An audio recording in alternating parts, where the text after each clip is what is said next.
Kia reckons that this Niro model offers the best of both worlds, combining fashionable crossover looks with exemplary hybrid efficiency. It's not perhaps the kind of car you'd expect from this growing Korean brand, but in its own way, it promises to be a very appealing one.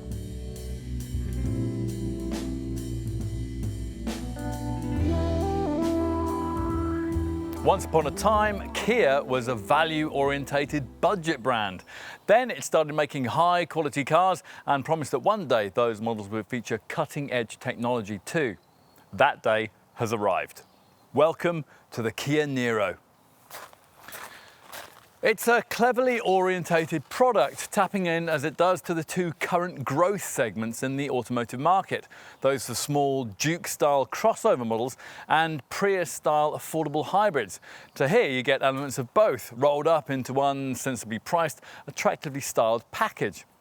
That's the idea anyway. In this country, the Niro is marketed as the brand's first ever dedicated hybrid model, but actually the company is no stranger to automotive electrification. Hybrid versions of the marque's larger Optima have been on sale in the USA since 2011, and a plug-in version of that car is now available here. Plus, Kia has been marketing a completely battery-powered version of its even smaller Soul crossover model since 2014. The Niro, though, sees the Korean maker's futuristic engineering showcased to a much wider audience, and it'll be key in allowing Kia to meet its target of reducing CO2 emissions across its model lineup by 25% by the year 2020. It's certainly been cleverly developed. Instead of the old-fashioned nickel-metal hydride batteries and belt-driven CVT auto gearbox you get in, say, a more expensive Toyota Prius, here there's properly modern lithium-ion battery technology and a smoother, more sophisticated dual-clutch auto transmission to work with this hybrid system. Plus, there's good looks, there's decent interior space and up-to-minute media connectivity in a car that's neatly positioned in size between Kia's two biggest sellers, the Ceed family hatch and the Sportage family crossover. So it all sounds quite promising, doesn't it? Let's put this contender to the test.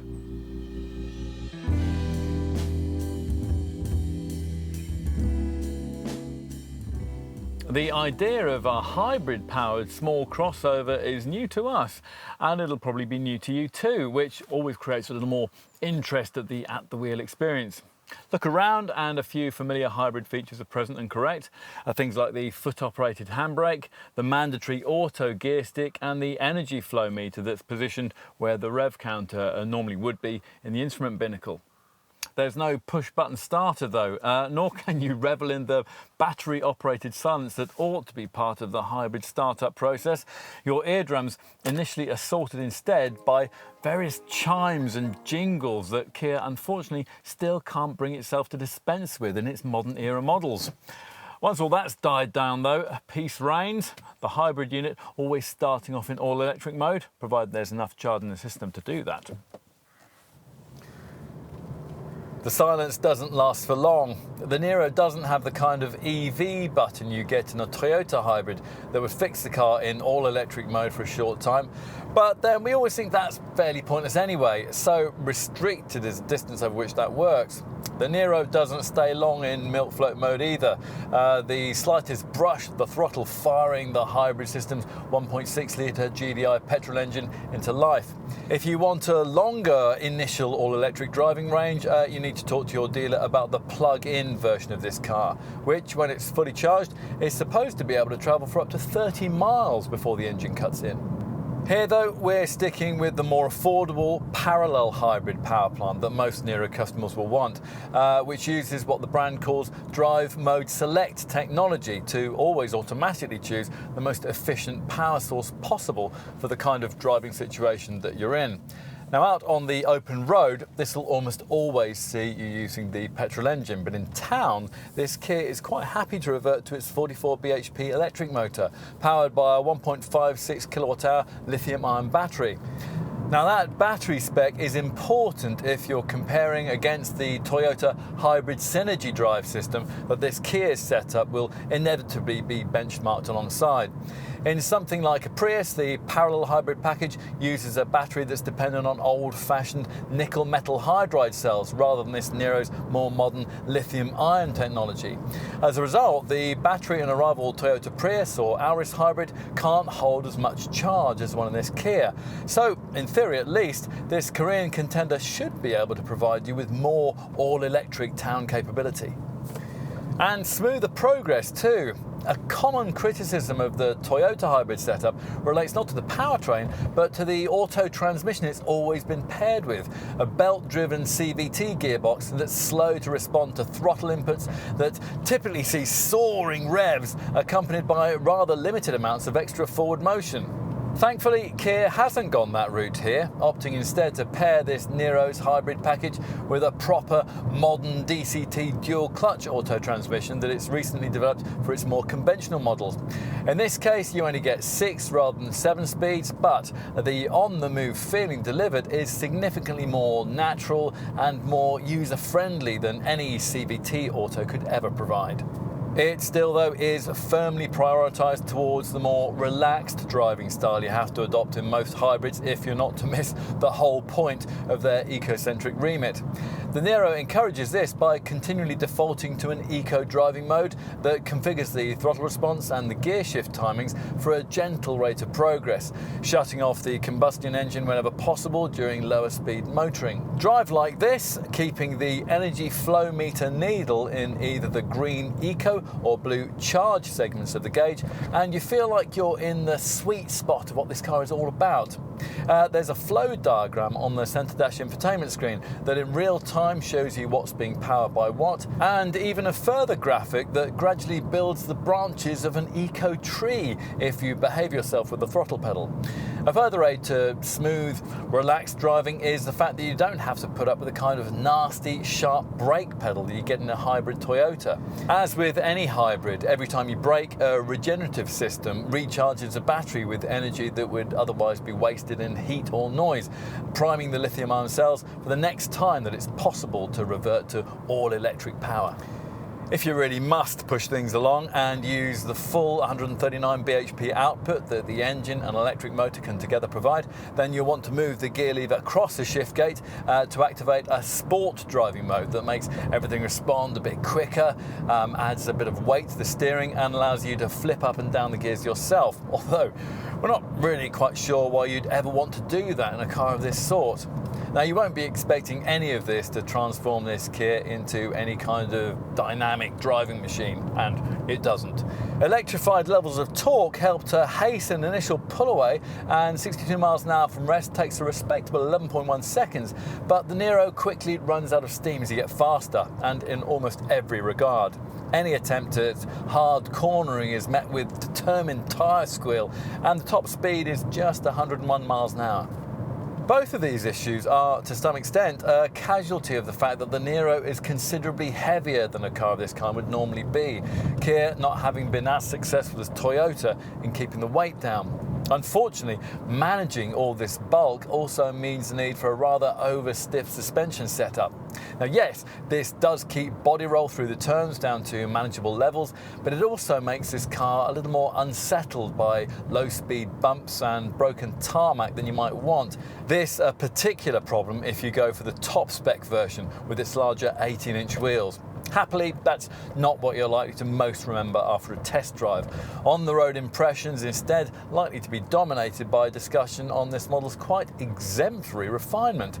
All hybrids are quiet in town traffic, but this one manages to be hushed at highway speeds too, thanks to its rigid structure and its optimised aerodynamics. In that respect, it represents a really, really lovely way to travel.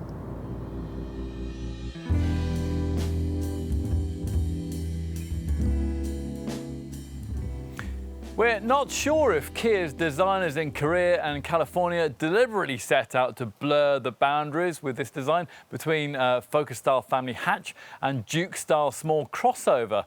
That's certainly the kind of look we've ended up with here.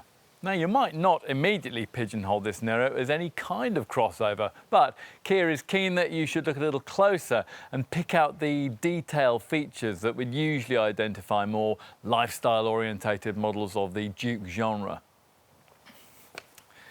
You notice quite a few of these from a rear perspective. Things like this rear skid plate, the squared off bumper and these high-set LED C-shaped taillight clusters.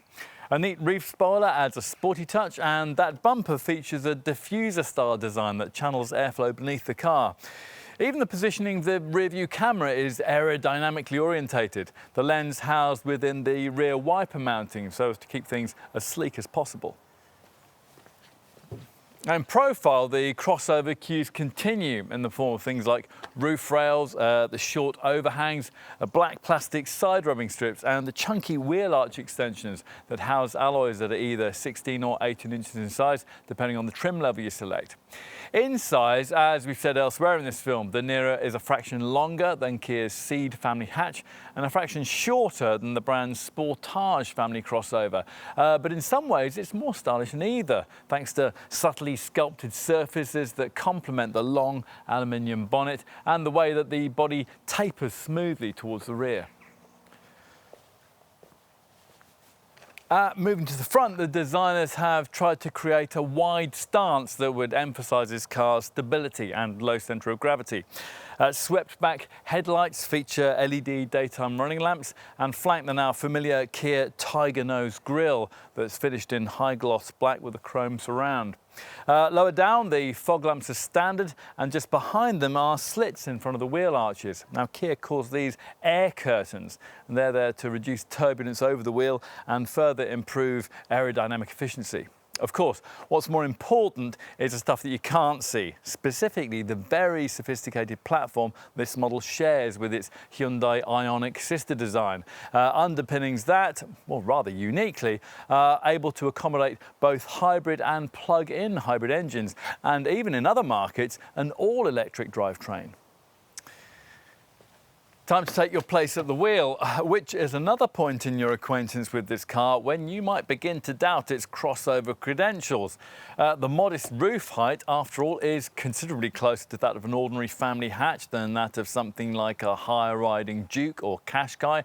And when you get in, you drop down into the seat as you would in an ordinary Focus or Astra, rather than climbing up into it as you might expect to in any kind of crossover. Now, if that doesn't bother you, then there'll be little to object to once you get comfortable in the driver's seat.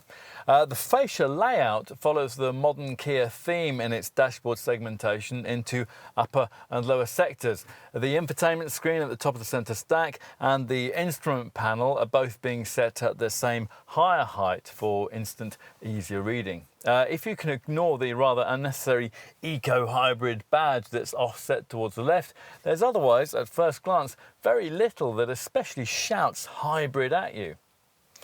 Or at least there isn't until you take a closer look at the instrument binnacle and discover that, as on most petrol-electric models, an energy flow meter dial is positioned where the rev counter would normally be.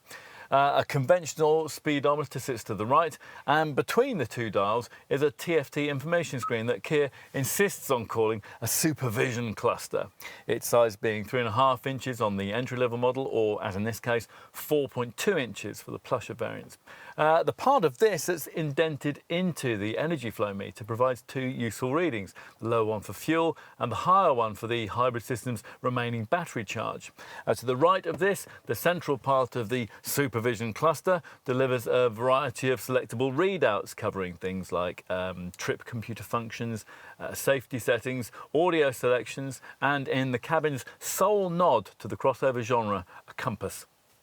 Anything the instrument binnacle can't tell you will almost certainly be covered by the centre dash colour touchscreen that we mentioned earlier. Now, in this case, it's 7 inches in size. A larger 8-inch layout is offered further up the range. Either way, the monitor effectively marshals the usual audio, informational and Bluetooth phone features, including music streaming and voice control. There's also a hybrid menu that can diagrammatically show the hybrid system's operation in real time, as well as providing a fuel economy average and a neat eco tree that becomes progressively greener with restrained driving.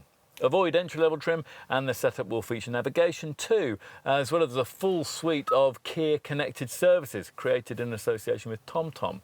Activate the connectable Wi-Fi system to your phone, and via these you can find 4-day weather forecasts, be advised of speed camera locations, get live traffic information that can reroute you around jams, and use a local search function that can direct your Niro to anything from a supermarket to a service station. As for practical touches, well, there's a space for your smartphone in front of the gear stick, close to these various connectivity ports, a couple of 12-volt sockets, plus aux in and USB points. It's a pity all this can't be covered neatly away from prying eyes, though. If you've avoided entry-level trim and your handset is of the non-Apple variety, you'll also be able to use the Android Auto system to duplicate the apps and functionality onto the fascia screen that's further up the centre stack. You'll find another USB point in this deep storage box between the seats, while other stowage areas include these rather small door pockets, a reasonably sized glove box, and overhead space for your sunglasses. The use of a rather awkward foot-operated handbrake has also freed up space behind the gear stick for these two large cup holders and the narrow storage slot alongside them.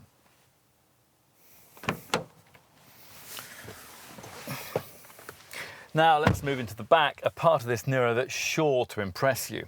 We mentioned earlier that Kia's mid-size Sportage crossover was longer than this car in terms of overall length. And in terms of the arguably more important wheelbase measurement though, a Niro is 30mm longer than its stablemate, which is why this model feels significantly more spacious here at the rear. So forget the cramped quarters common to other compact crossover models. In this one, 3 adults can sit reasonably comfortably, aided by this commendably low central transmission tunnel. A couple of 6-footers would really fit in quite easily, even if they were placed behind 2 similarly lanky folk up front. Because the hybrid system battery is positioned under this bench, there's no option for the cushion to slide back and forth, nor can you recline the backrest in the way you can on a Sportage. Still, you do get this fold-down armrest with built-in dual cup holders, and the seats themselves are well shaped for longer trips.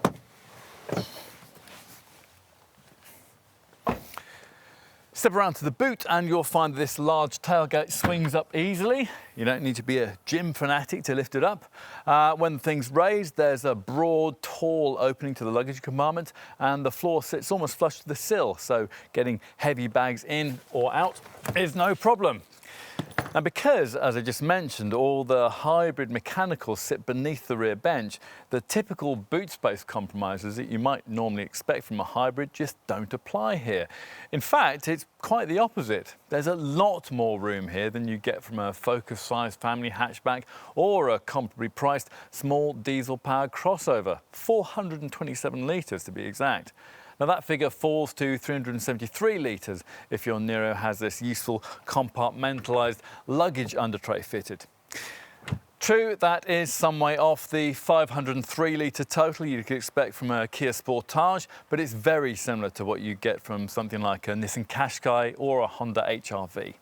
Drop the 60-40 split and tip back seat and you can free up as much as 1,425 litres of fresh air or 1,371 litres with that under tray fitted. Again, that's more than many rivals can muster and is delivered with a virtually flat load floor.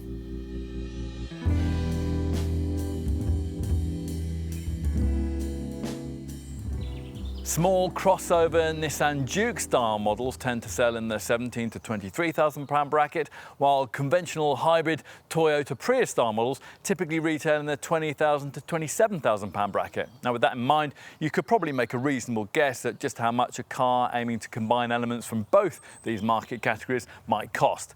£21,500 to £25,000? Well, in the case of this Kia Niro, that would be about right. For this parallel hybrid version, the range is pretty straightforward. One 5-door body style powered by a single 139 bhp petrol-electric power plant that has to be mated to a 6-speed DCT automatic gearbox. Now there are 3 main trim level options with a £1,500 premium necessary to go from base 1 spec to the mid-range 2 trim level we're trying here.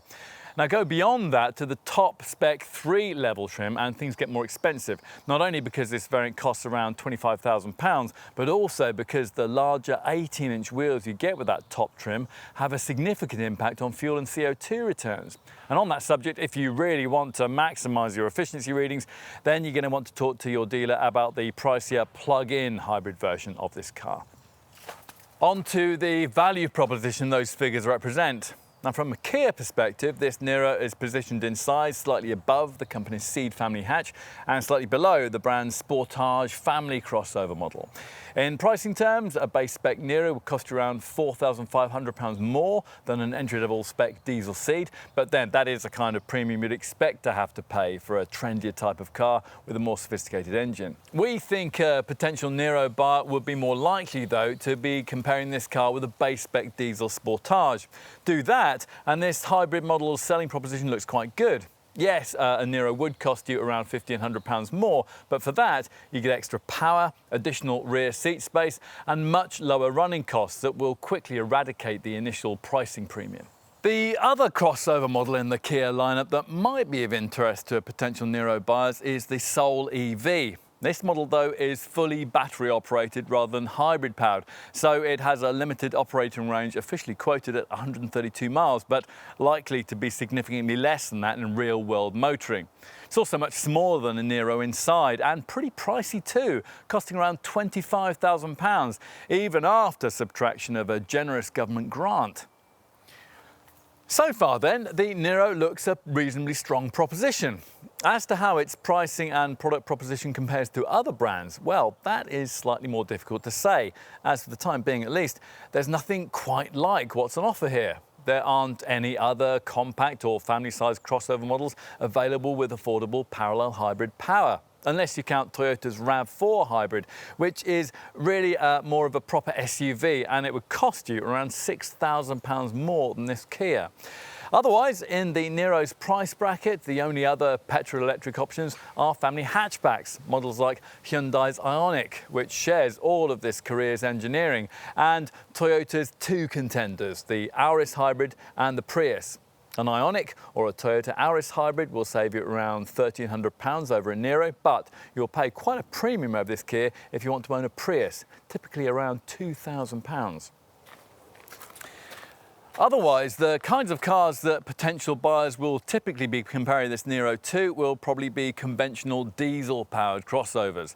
Either one of the better quality smaller ones, say a Vauxhall Mokka X or a Mazda CX-3, cars that will probably save around £2,000 over this Kia, or one of the mainstream branded, slightly larger sized ones, cars like Nissan's Qashqai, Renault's Kadjar or Honda's HR-V, models that would probably save you around £1,000 over an equivalent Niro. Go for any of these diesel alternatives though, and your CO2 returns would be much higher than they would be for this hybrid Kia. Plus, of course, you'll be getting yourself a less refined car that would have to run on more expensive black pump fuel. If, having considered all of this, you conclude that it is a Niro that you really want, then you're going to need to know just how generous Kia has been when it comes to standard spec. Has building in all this technology meant the need to economise when it comes to key items of equipment? Well, if it has, then the fact isn't immediately obvious when you consider the proposition provided by the entry-level Niro 1 variant. Here you get 16-inch alloy wheels, front fog lamps and LED technology for the front daytime running lights and the rear lamp clusters. There's also sun-reflecting solar glass, an alarm, a trip computer and a rear spoiler. Step inside and you'll find dual automatic air conditioning, cruise control and a 6-speaker DAB digital radio with USB and aux in ports. You can also play tunes from your smart devices using the Bluetooth with voice recognition and music streaming function. Most owners, though, are likely to want to step up to the mid-level Niro 2 variant that we're trying here, which includes a lot of the extra niceties you're probably going to want. Key is the inclusion of touchscreen satellite navigation with European mapping and the Kia Connected Services featuring TomTom package that provides traffic information, weather reports and speed camera locations. There's a larger, more informative 4.2-inch SuperVision cluster information display in the instrument binnacle. And your Niro will look and feel classier inside and out thanks to features like rear privacy glass, high-gloss interior trimming, half leather upholstery and further leather finishing for the steering wheel and for the gear lever gaiter. Roof rails, power folding mirrors, rain sensing wipers, rear parking sensors, a reversing camera, an auto dimming rear view mirror and Android Auto connectivity that hooks up your smartphone to that center dash infotainment screen all complete the Niro 2 package.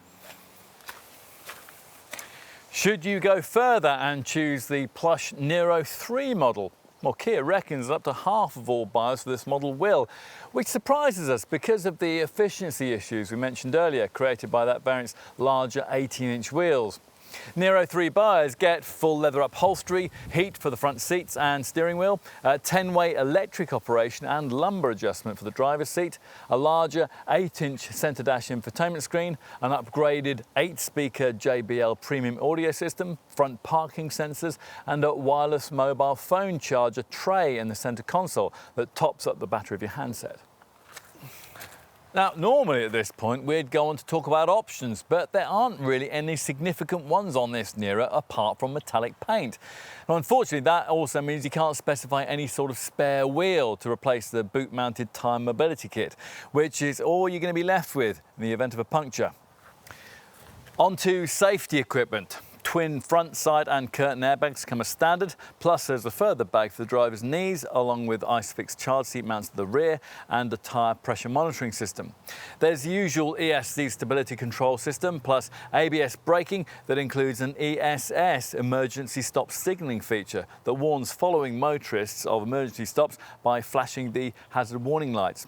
All Niro buyers also get hill start assist control to stop the car from rolling backwards on uphill junctions, and also a lane keep assist system that warns you if you're drifting out of your line on the highway and can even imperceptibly steer you back to where you ought to be. If you want to go further than that, then you're going to need to pay extra for the optional Advanced Driver Assistance Pack that includes the 2 further features that the Euro NCAP testing team felt were necessary if this Niro was going to achieve a 5-star showing in its testing procedure. Smart Cruise Control is one of those systems that uses a radar to keep you a safe distance to the vehicle in front at highway speeds, slowing or speeding the car as necessary. Plus, there's autonomous emergency braking. And that's one of those setups that scans the road ahead as you drive, looking for potential collision hazards. If one's detected, you'll be warned. If you don't respond, or perhaps you aren't able to, then the brakes will automatically be applied to decrease the severity of any resulting accident.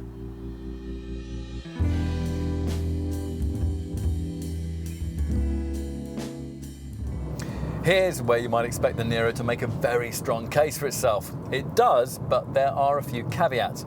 Bottom line is that mainstream variants can return 74.3 miles per gallon combined consumption and 88 grams per kilometre of CO2, or to put it another way, about the same kind of fuel economy you get from an alternative conventional diesel-powered crossover model, but a significantly better CO2 showing. Bear in mind, though, that those figures that I've just quoted assume that you've gone for either a Niro 1 or this Niro 2 spec model. Both of these variants are content to run on 16-inch alloy wheels. Should you opt for a top-of-the-range Niro 3 derivative with its 18-inch rims, then your fuel economy will dip by 14% to 64.2 miles per gallon, while emissions will creep up to 101 grams per kilometre. Now that makes quite a difference, for example, meaning that a Niro 3 owner will have to pay for an annual road fund licence. Now, given that presumably part of the reason you're buying a Niro in the first place is because of its efficiency, we can't really see why you want to pay more for a variant that'll hobble this model in that regard. Perhaps your perspective's different, each to his own. Of course, your fuel and CO2 returns will be even better if you're able to stretch to the higher priced Niro plug-in model. This uses a larger 8.9 kilowatt-hour lithium-ion battery and can, when it's fully charged, deliver around 30 miles of all-electric driving range and quoted CO2 emissions of not much more than 30 grams per kilometre. Other countries will also get a full electric Niro variant, but Kia won't offer that here because such a version would clash with its existing battery-powered Soul EV model. It wouldn't be a strong seller in our market anyway, given the concern customers here tend to have when it comes to the restricted range of battery-powered all-electric models. That's certainly no issue in this parallel hybrid Niro model. Thanks to a decently sized 45-litre fuel tank, you're looking at a driving range of around 700 miles, provided you drive with a modicum of restraint. We'd expected going into this test that this Kia might prove more efficient than a Toyota Prius, given that rival hybrid model's older-tech belt-driven CVT auto gearbox and nickel-metal hydride batteries. We'd reckoned that, though, without taking into account that a Niro weighs up to 125 kilos more than a Prius and runs on slightly larger wheels. Both these things explaining why the Toyota's fuel and CO2 figures are significantly better.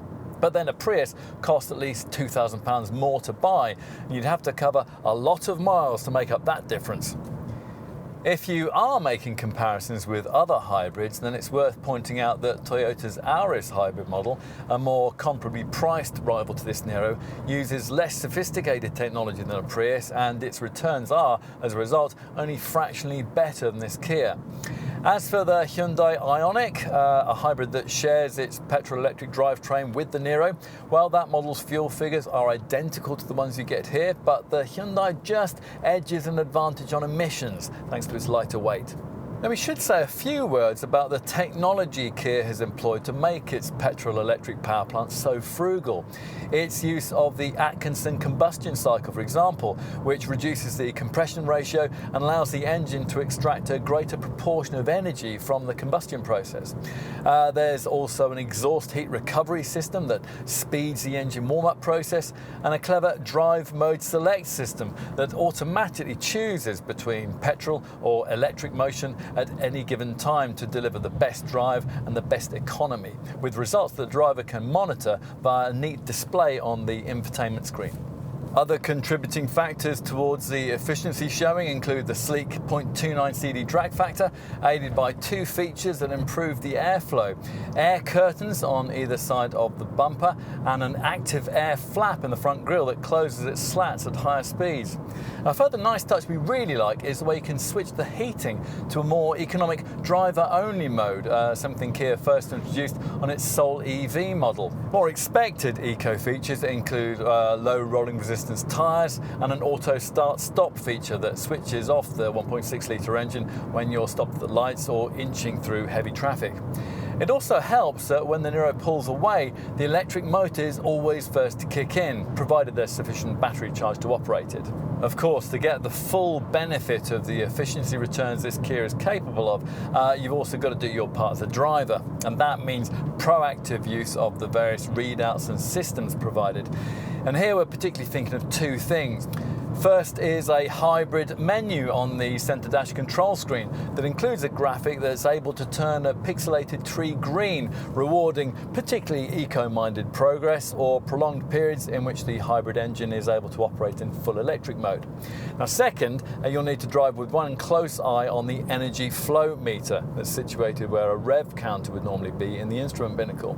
Now, the idea here is to keep the needle out of the right-hand power segment that it'll stray into with more aggressive throttle use. Drive more carefully, and most of the time you'll be able to keep that needle hovering in the left-hand green eco segment in between the times it's not straying down into the gauge's blue charge sector that designates the energy harvesting going on during periods of braking.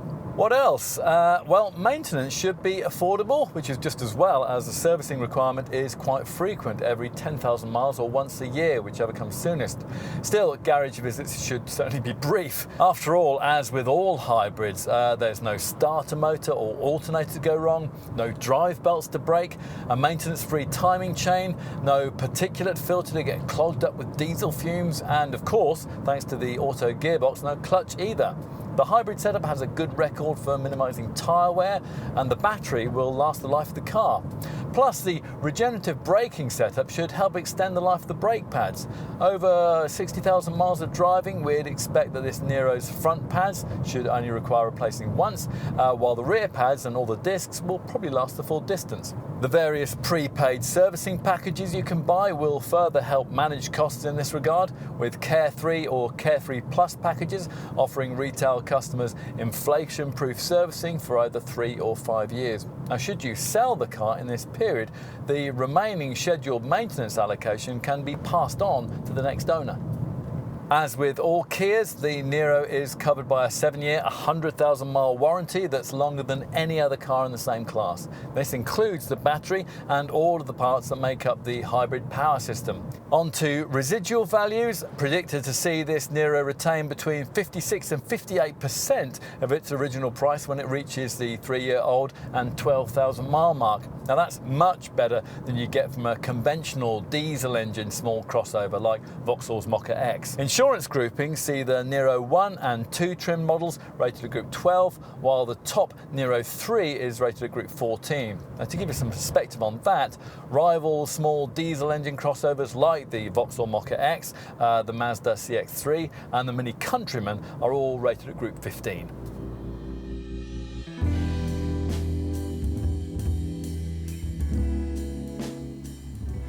If you started out wanting to buy a small Juke-style crossover, you probably weren't expecting to be considering a hybrid.